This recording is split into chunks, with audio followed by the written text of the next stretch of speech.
नमस्कार विद्यार्थियों, श्री श्याम कॉलेज की ऑनलाइन क्लासेज में आपका स्वागत है। इस क्लास में हम बीए बीएड थर्ड ईयर के लिए विषयों का प्रादेशिक भूगोल पढ़ रहे हैं, जिसके अंतर्गत ये 52वां भाग है। और इसमें हम विषयों के प्रादेशिक भूगोल में हमने एशिया के आर्थिक आधारों के बारे में पढ़ लिया था। एशिया की जो जानकारियाँ थी सामान्य थे, एशिया महाद्वीप के बारे में जो सिलेबस में पूछे गए थे वो सारी चीज़ें हमने पढ़ ली थी। अब आपकी पहली यूनिट जो है उसमें दो देशों का रीजनल स्टडी उसमें लगता है, दो देशों का प्रादेशिक अध्ययन उसमें लगता है, जैसे जिसमें पहला है चीन और दूसरा है जापान। तो आज हम चीन के बारे में यानी चीन का प्रादेशिक अध्ययन है वो प्रारंभ करेंगे। जैसा कि हम जानते हैं चीन है वो एशिया महाद्वीप में स्थित है।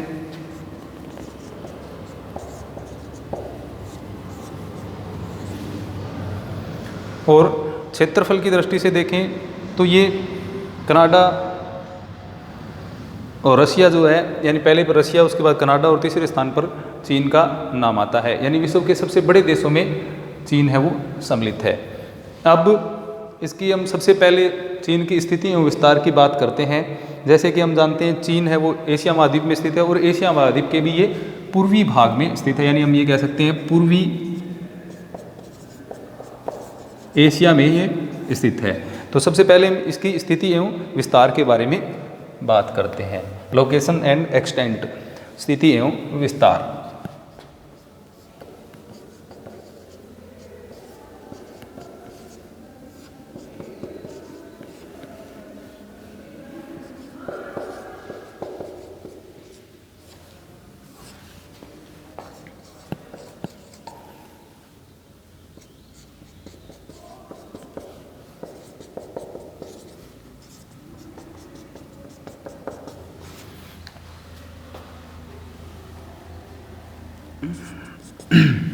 लोकेशन एंड एक्सटेंट, स्थिति एवं विस्तार। तो एशिया के पूर्वी भाग में स्थित चीन एक विशाल देश है। जैसा कि हम जानते हैं चीन विश्व में रूस, कनाडा और के बाद स्थान आता है रूस, कनाडा और ये है चीन, यानी विश्व का तीसरा बड़ा देश है। स्थिति है इसकी पूर्वी एशिया में। अगर ज्यामितीय स्थिति की हम बात करें, अक्षांश एवं देशांतर के हिसाब से स्थिति की बात करें तो 74 डिग्री पूर्वी देशांतर से लेकर के 74 डिग्री पूर्वी देशांतर से लेकर के 135 डिग्री पूर्वी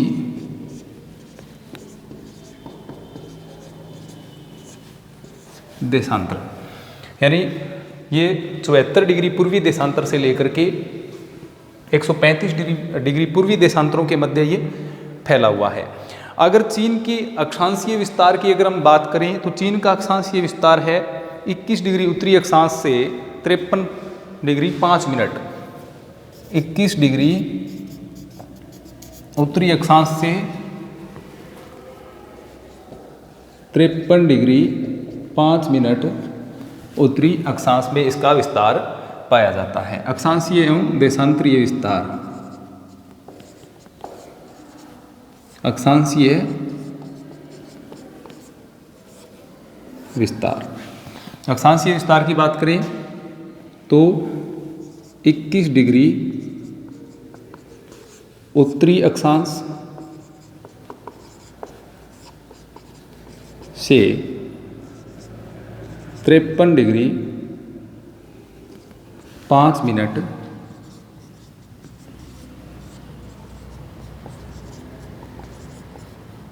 उत्तरी अक्षांश। देशांतरीय विस्तार,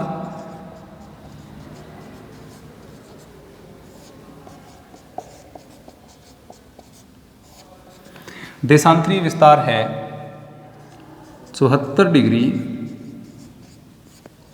पूर्वी देशांतर से 135 डिग्री पूर्वी देशांतर। तो इस प्रकार से हम देखें तो चीन का जो अक्षांशीय विस्तार है उसकी तुलना में चीन का देशांतरीय विस्तार है वो अधिक पाया जाता है। यानी इससे पूर्व और पश्चिम भागों में अगर समय के अंतराल की बात करें तो वो भारत की तुलना में भी अधिक पाया जाता है, क्योंकि इसका विस्तार है वो पूर्वी एवं पश्चिमी यानी देशांतरीय विस्तार इसका ज़्यादा है। तो इसका विस्तार 74 डिग्री पूर्वी देशांतर से 135 डिग्री पूर्वी देशांतर, और अक्षांशीय विस्तार की बात करें तो 21 डिग्री उत्तरी अक्षांश से 53.5 मिनट उत्तरी अक्षांशों के मध्य ये फैला हुआ है। इसके कुल क्षेत्रफल की बात करें तो लगभग 95.73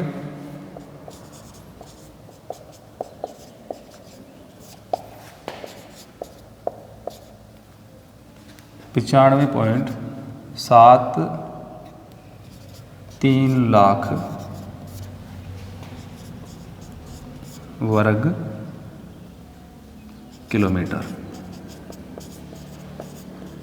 ये इसका देशांतरीय विस्तार है, क्षेत्रफल है। तो चीन का क्षेत्रफल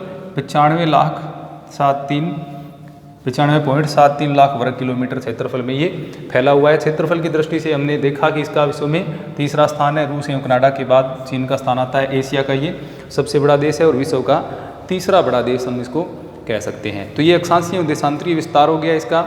इसके बाद में इसका कुल क्षेत्रफल हमने देखा, विश्व का तीसरा बड़ा देश है। अब जनसंख्या के हिसाब से देखें तो जैसा कि हम जानते हैं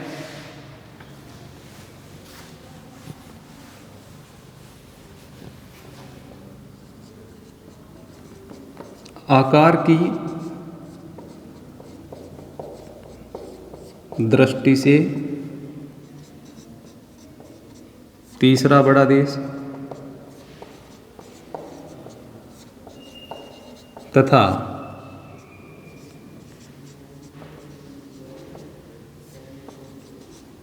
जनसंख्या की दृष्टि से विश्व का सबसे बड़ा देश। अगर 2014 की जनसंख्या की गणना की आप बात करें तो लगभग 136 करोड़ जनसंख्या है वो चीन में निवास करती है। तो विश्व का सर्वाधिक जनसंख्या वाला देश है। इसके बाद में भारत का स्थान आता है। 2014 में जो इसकी जनसंख्या है वो लगभग 136 करोड़ आंकी गई है। हालांकि अब इसकी जनसंख्या इससे भी ज़्यादा होने का अनुमान है। अब जैसे कि चीन का जो विशाल आकार है उससे भी ये अनुमान लगाया जा सकता है कि जनसंख्या सघन होने के कारण यहाँ पर जनसंख्या का केंद्रीकरण है वो ज़्यादा है। इसी कारण यहाँ की जनसंख्या भी क्या है, ज़्यादा है।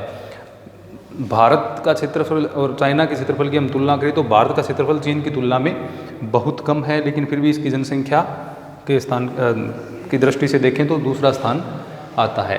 तो ये चीन का अक्षांशीय और देशांतरीय विस्तार ध्यान में रखें। साथ में इसका ये क्षेत्रफल 95.73 लाख वर्ग किलोमीटर। तो अब इसकी सीमा रेखा की हम बात करें, इसका जो उत्तरी भाग ये वाला क्षेत्र है यहाँ पर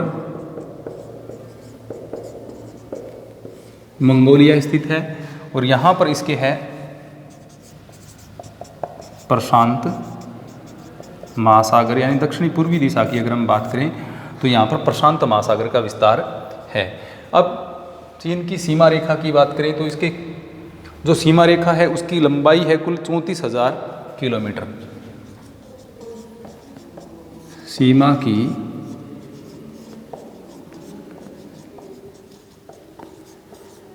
कुल लंबाई 34,000 किमी। हाँ, 34,000 किलोमीटर इसकी सीमा की कुल लंबाई है, जिसमें अगर हम स्थलीय सीमा की बात करें, स्थलीय सीमा की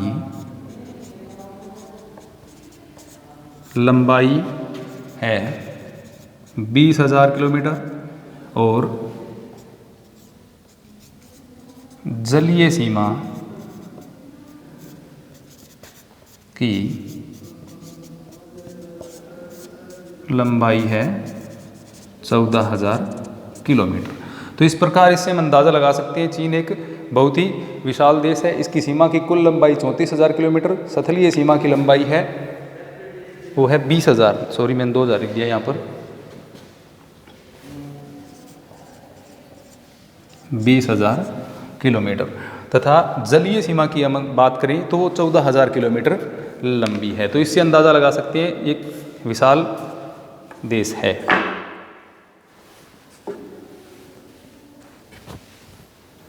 इसके सीमावर्ती अगर क्षेत्रों की हम बात करें आसपास में, तो इसके सीमावर्ती राज्यों में जैसे ये क्षेत्र है, ये है हेलुकियांग।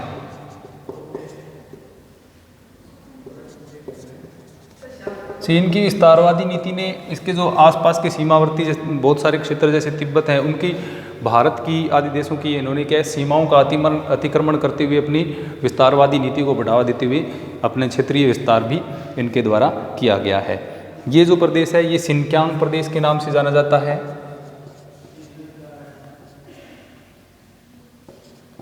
सिनक्यांग प्रदेश, मोटे मोटे जो प्रदेश हैं उनके नाम मैं आपको इसमें बता रहा हूँ। इसके बाद सिनक्यांग प्रदेश से नीचे लगता हुआ जो भारतीय सीमा के साथ में भी लगते प्रदेश हैं, तिब्बत प्रदेश।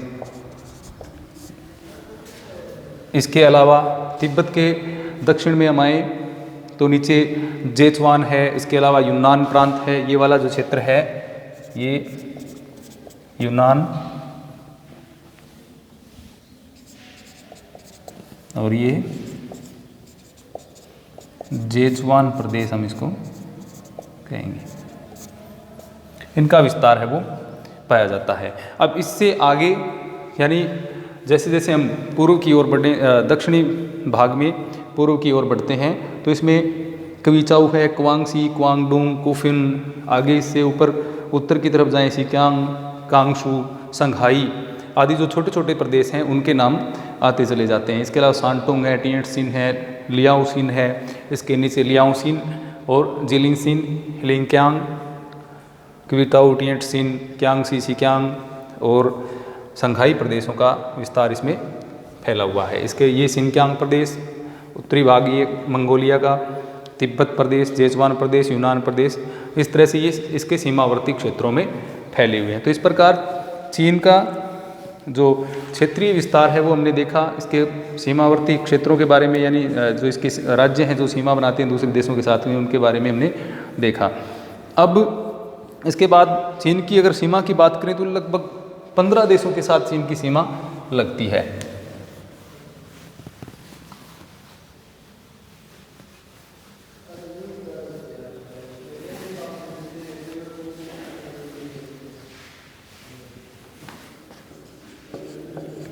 चीन की सीमा 15 देशों से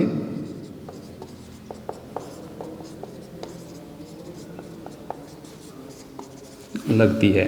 इसमें एशिया के अनेक छोटे बड़े देश सम्मिलित हैं। 15 देशों में जैसे Vietnam, Laos, Myanmar, Bhutan, Nepal, Vietnam, Myanmar,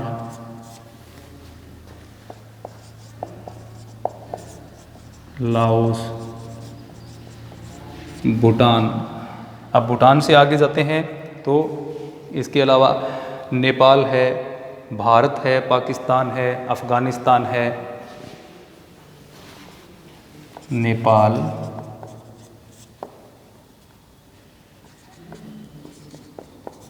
Bharat,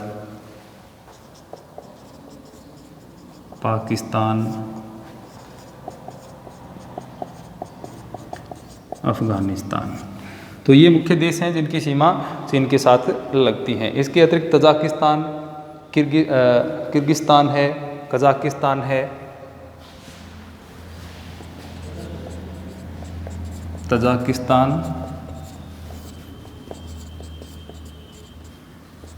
Kyrgyzstan, इसके अलावा कजाकिस्तान, इन देशों की सीमाएं भी चीन के साथ में लगती हैं। इसके अतिरिक्त रूस, मंगोलिया, उत्तरी कोरिया एवं दक्षिणी कोरिया की सीमा चीन के साथ में लगती है। रूस, मंगोलिया, इसके अलावा इधर उत्तरी कोरिया और दक्षिणी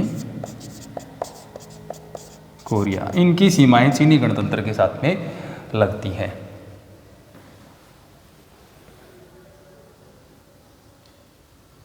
तो ये 15 देशों की सीमाएं चीन के साथ में लगती हैं। इस क्षेत्र से हम देखें दक्षिणी पूर्वी भाग से बात करें तो इसमें वियतनाम, म्यांमार, लाओस, इसके बाद में भूटान, नेपाल, भारत क्रम से आगे बढ़ते चले जाएं, Pakistan, Afghanistan, Tajikistan, Kyrgyzstan, Kazakhstan, इसके अलावा रूस, मंगोलिया और इधर आ जाएं तो इसमें उत्तरी कोरिया एवं दक्षिणी कोरिया, इन सभी देशों की सीमाएं हैं वो चीन के साथ लगती हैं। यानी दक्षिणी भाग से हम प्रारंभ करें, दक्षिणी पूर्वी भाग से प्रारंभ करते हुए आगे बढ़ते हैं तो क्रम से इन देशों की सीमाएं लगती हैं। वियतनाम, म्यांमार, उसके बाद में लाओस, उसके बाद में नेपाल, भूटान आता है, उसके बाद में नेपाल आ जाएगा, फिर भारत आ जाएगा, आगे पाकिस्तान आ जाएगा, अफगानिस्तान, तजाकिस्तान, किर्गिस्तान, इसके अलावा कजाकिस्तान है, फिर रूस की सीमा लगती है, उसके बाद में मंगोलिया की सीमा लगती है, उसके बाद में उत्तरी कोरिया की सीमा लगती है और उसके बाद में दक्षिणी कोरिया है।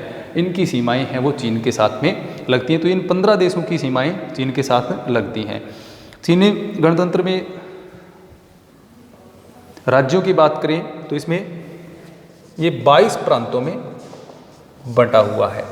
यहाँ भी त्रिस्तरीय प्रशासनिक प्रणाली है वो देखने को मिलती है, जिसमें प्रांत, स्वायत्त प्रदेश और केंद्र शासित प्रदेश, नगर पालिकाएं, नगर निगम आदि जो आ जाते हैं। प्रांत 22 प्रांतों में ये बंटा हुआ है। यहाँ पर त्रिस्तरीय प्रशासन प्रणाली देखने को मिलती हैं। यानी 22 प्रांत हैं, इसके अलावा 5 स्वायत्त प्रदेश हैं और 3 केंद्र शासित हैं। 5 स्वायत्त प्रदेश और 3 केंद्र शासित प्रदेश। तो इस तरह से ये त्रिस्तरीय प्रणाली यहाँ पर शासन की देखने को हमें मिलती है चीन में। तो ये चीन के बारे में कुछ सामान्य जानकारियाँ हमने देखी।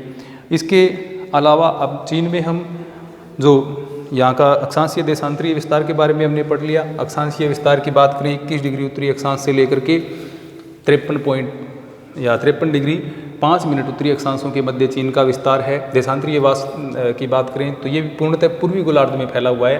तो ये 74 डिग्री पूर्वी देशांतर से लेकर के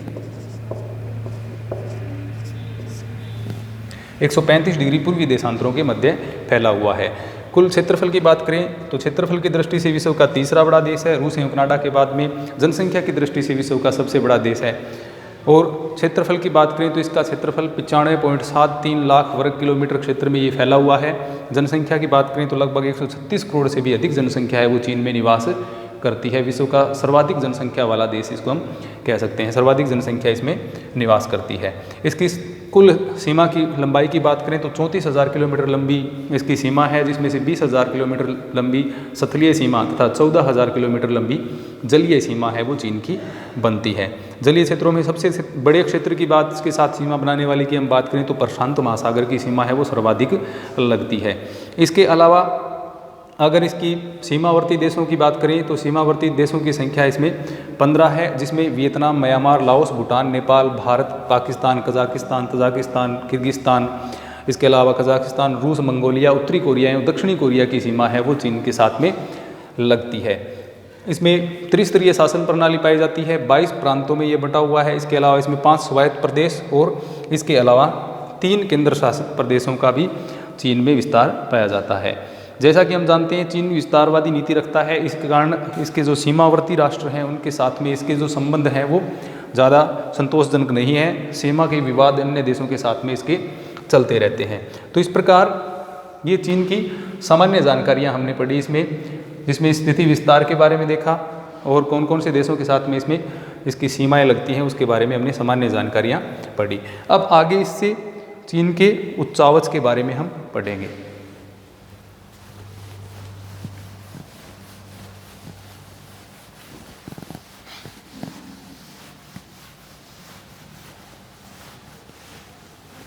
तो स्थिति एवं विस्तार के बाद स्थान आता है उच्चावच का।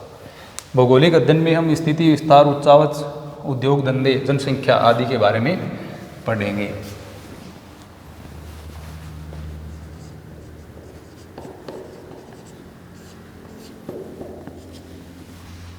रिलीफ, तो जैसे कि हम जानते हैं चीन का जो विस्तार, अत्यधिक विस्तार होने के कारण चीन का धरातलीय स्वरूप अत्यंत विषम है। इसमें पर्वत, पठार, मैदान, तीनों प्रकार के जो प्राथमिक उच्चावच हैं वो देखने को मिलते हैं।